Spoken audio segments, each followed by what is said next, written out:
Alright guys, welcome back to 1822 MC Adventures and More. This is my channel and my name is Pete. And what we are going to do today is, because of the most miserable weather we've had in a while, the wind's been blowing, it's been raining, it's been awful. I haven't been able to go out and do any kind of filming because of the wind. It makes it very difficult.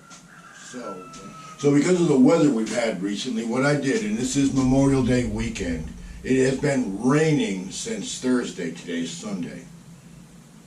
So when I knew that we would have 3 days of rain and some extremely high winds, alright, the first night, which was Thursday night, it rained. It was a nice rain. It wasn't light, it wasn't heavy. It was like and it wasn't even medium. It was like a heavy, light rain. But the wind was blowing out of the east at about 15 miles an hour with a little tiny gust, and I thought, oh, tonight would be a great night to test the waterproofing of my 1A tent. So, of course, I went out there Thursday night, and it's raining nice on the tent, and I'm off in la la land. I'm about asleep, and all of a sudden something tries to come in the tent. I'm like flipping the frick out at first, right? It is Scoop, one of our cats. He got caught in the rain. He's wanting in the tent. So I let him in. He's soaking wet. And so he finds a spot in the tent. So probably, I'm hoping, the only water in the tent was from where he came in, and he kind of dried off a little bit, and then he found him a spot on the mat, and he was happy the rest of the night, just like I was.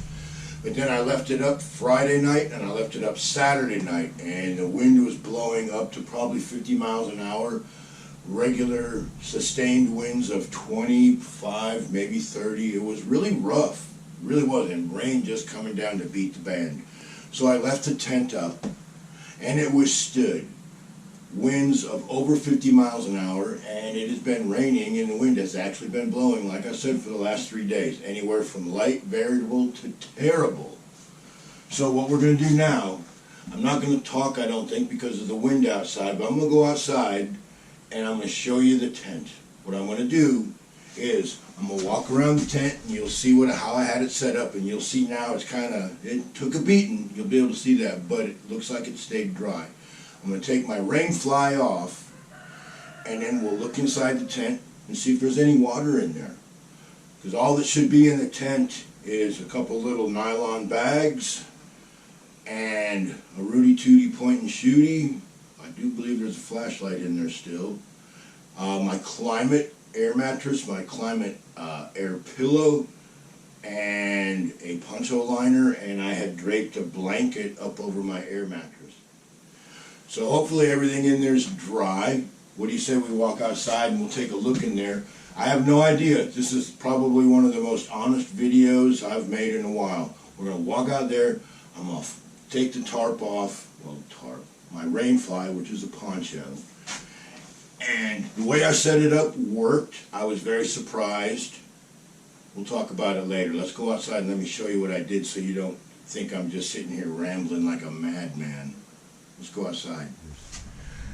As you can see, my tent poles is leaning just a little bit, but what I had done is I set up my rain fly with my canopy poles, and I left my canopy down, and it seemed to work really good. I didn't zip it up, I just had it velcroed, but even with 50 mile an hour plus winds, believe it or not, those new poles that I've got set up for the rain fly actually seem to have held quite well.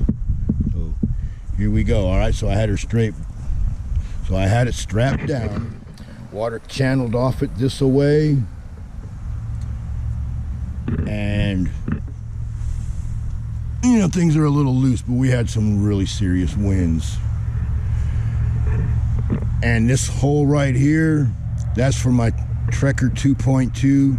The 1A tent's a little bit longer. That's why this is a double duty tarp. As you can see, things are sagging a little bit, but not much. I like to put a stick on my sidelines to keep the side walls of the tent up.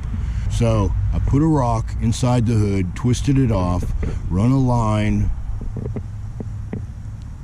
back there. As you can see, it's probably 7-8 feet, something like that. Then I took the cord to the hood, wrapped it around there. Now if I was in the woods, I probably could have thrown that over a tree branch, but this was just a really fast test, as if like I was traveling, it was raining, I had to set the tent up and get in there before I got completely soaked. As you can see, everything's a little loose, but it held. So now I'll take the fly off and I'll open the flap and we'll see what it looks like inside.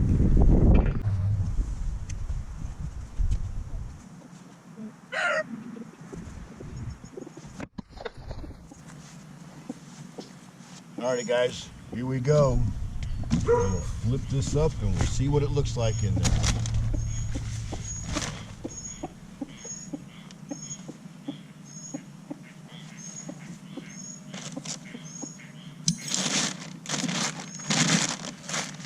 In case you didn't know, if it's going to rain, you do want to make sure that your ground cloth is up under your tent, so otherwise the water will coagulate up under your tent and you'll be hating life.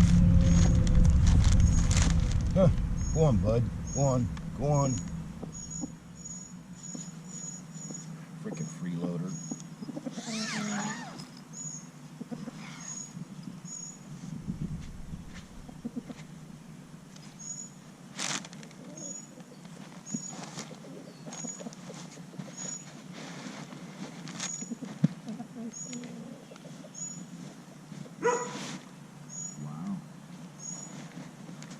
Okay guys, I'm going to stick the camera in there.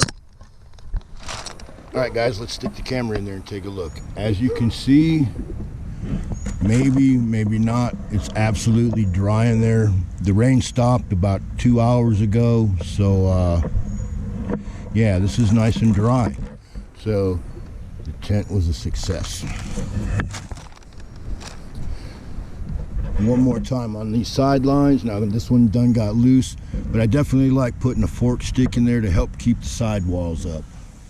All right, so there we go guys. Absolutely unredacted. You saw it, the tent was bone dry, and it's been raining and blowing hard for 3 days, so I'm very happy with the results. You know, a few videos back I did some seam sealing and sealed up my tents and a backpack and all that kind of good stuff. If you didn't catch that video, you might want to go back and check it out. So there's two things that kept that tent dry. One, me sealing it up properly, and two, having a rain fly. So next time I go out in the woods, I'll be doing like my 2+ year review of the tent. Spoiler alert, I do like the tent. It's a little small, but when you're traveling and you're only going to sleep in it one night and move on somewhere else and you're not setting up a semi-permanent camp, it's a great tent for that. So you're looking for a review of that coming up soon, and well, with that being said, I'll see you on the next one. I ain't got much more to say. It's worked, it stayed dry. Next video up will be some homesteading videos and gardening videos. Hacks, how-tos, that kind of thing. Something like that. So, see you next time, guys. Appreciate you watching. Hope you got something out of this. If you didn't get anything else, you got proof that taking the time to seal up your tent properly and waterproof it properly and carry a rain fly with you, well, that's all the proof you need, right?